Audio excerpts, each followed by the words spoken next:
Good morning everyone. Today, moving ahead once again with Economics of Class 12, Indian Economic Development, Chapter 5. Students, in the last part of Chapter 5, that is India's foreign trade, we have discussed few of the major points. One was your what is international trade. We all know that it is the export and the import that we do in our country with the various countries. Other than that, we have seen how it was being implied. Moving ahead, today we will study volume of foreign trade, or we can say we will study that India's foreign trade after independence.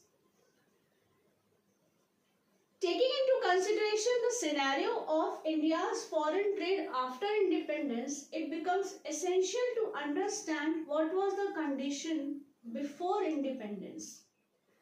Though I have explained a bit in the part 1, but it makes essential to have a quick review also, so that you can relate it easily.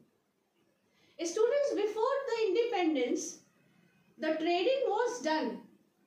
It was a direct trading. It was, you can say, the restricted mode of trading, as all the finished products, we were getting it from them, and all the raw materials were being exported out of our country, and out of which those finished products were importing, and we were into that. The major of the, you can say, the market was captured by them. Other than that, it was said that they left with whole of a country with lack of resources, with lack of everything, and ultimately our country became the showed stagnant economy, backward economy. Moving ahead today with this thought and with this, that what was the condition after independence? After independence, you must have noticed that we have, in the various prior chapters, we have discussed about the economic policies till 1991. One major thing that we discussed about the 5-year plans. Till now also 5-year plans are made. Who make 5-year plans? How it was made? This was prior done by Planning Commission, but now Niti Aayog does this. So please go through that chapter also. Moreover, what was being done with the 5-year plans was tremendous. Slowly and gradually, with implementation of these 5-year plans, a push was there with the trading also. So how did it happen? It converted to volume, means base.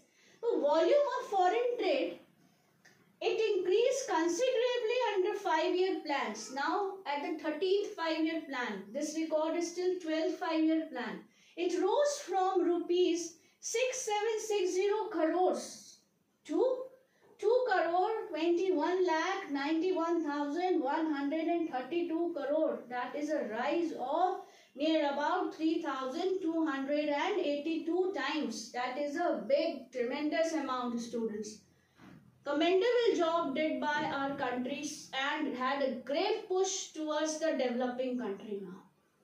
We are at a very higher note, and at this time of crisis also, students, we have into a good economy zone. So, volume of foreign trading, what does it show? It gives us a big backup that yes, we are improvising, we are gaining something. Alright. Now, moving on to the composition of foreign trade. We are saying we are doing trading of this. We say that we should do trade, export and import. But we should also get to know what all trading are we into. What is the composition of trading?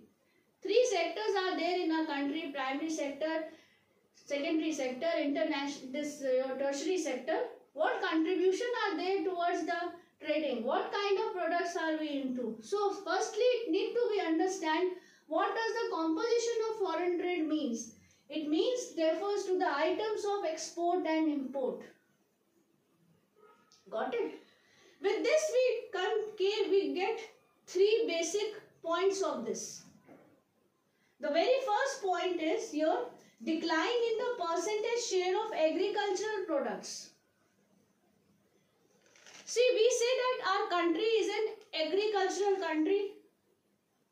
We have agricultural background. Whole of our country, most of the country is dependent on the agricultural products only, farming only. Then why is it so that there is a decline in the percentage share of this agricultural products? Here is this question I am asking you. Why is it so? A very basic answer to this is that rise in the population is one thing. Other than that, the demand for these farm products or the raw materials to support our basic domestic industries became mandatory. When Britishers left our country, we were into a very declining zone. Whole of our industry sector was spoiled. Agriculture was spoiled, that is another thing, but industrial sector was also at a very, you can say, pitiable condition. Decay of the handicraft industries, decay of the small scale industries, So what is the point? Then how to stabilize our country? So this was the major decision taken by the government to stop sending our raw materials to other countries. We also need our grains. We also need to consume. So to support raw materials to our industrial sector, to our manufacturing units, to our domestic industry, this step has been taken. So a decline in the share of agriculture product was there. Next point is decline in the percentage share of conventional goods. Conventional items like jute, tea, coffee, we are consuming also. Do we at the time of need, we need to get it exported from other countries? Why would when it is found in abundance in our country? So similar reason here also phrases that domestic demand increases to exports are less. Moreover, there is a big support also. And third point comes this increase in the percentage share of manufactured goods.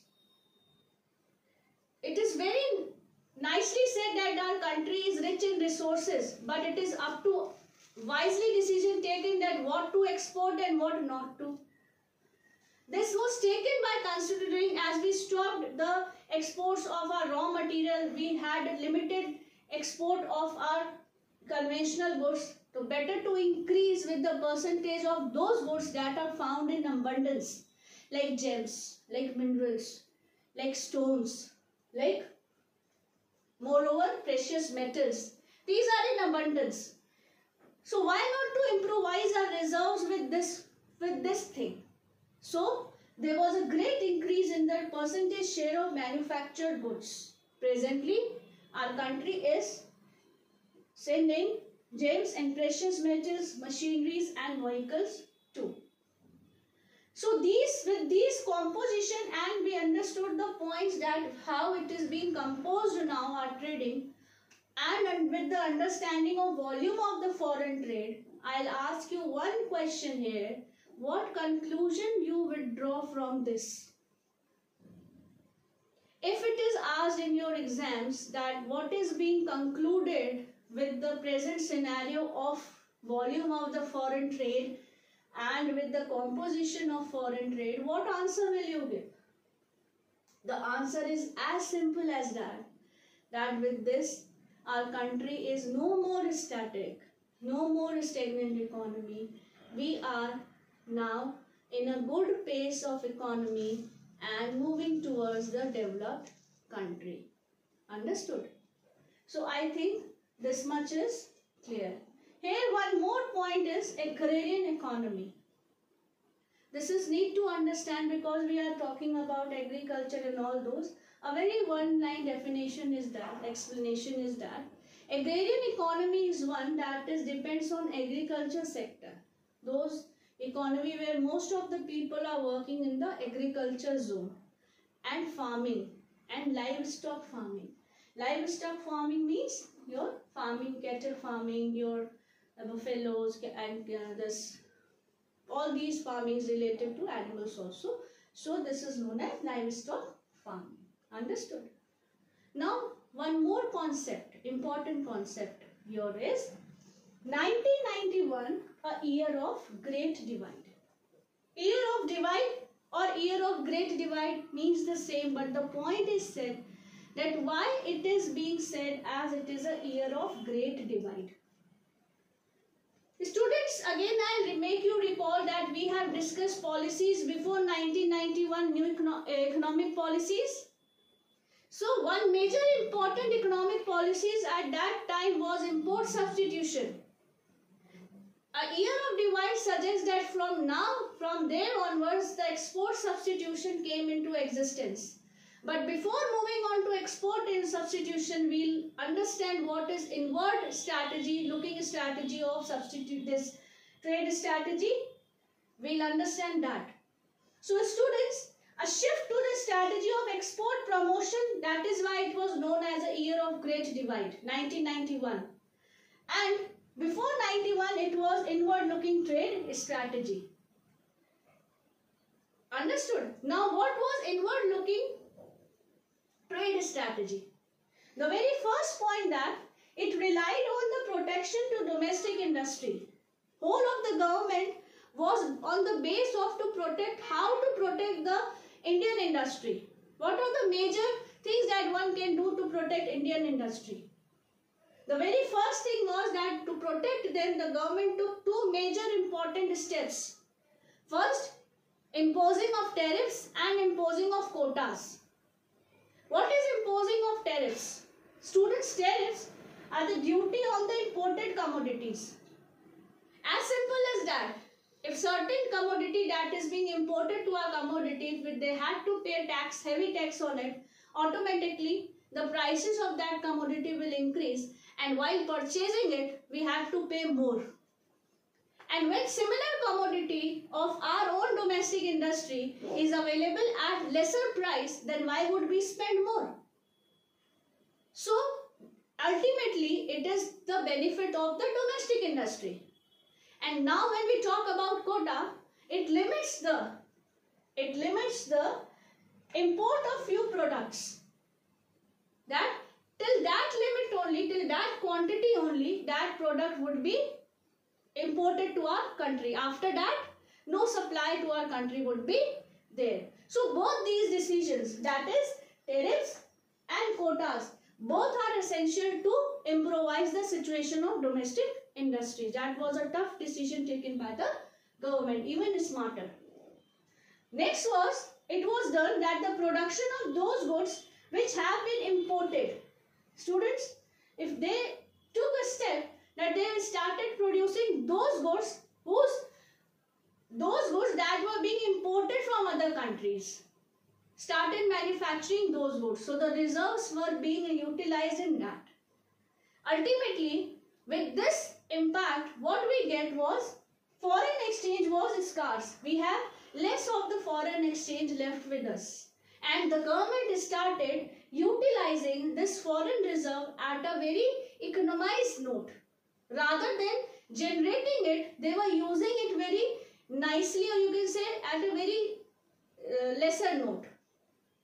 So these were the steps of your inward looking trade strategy.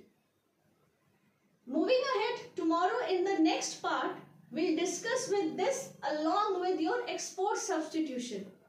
I hope all the points are clear to you. Please go through these points so that you can be able to do your assignments well. Next time, next part, we'll start with the next point. Till then, thank you.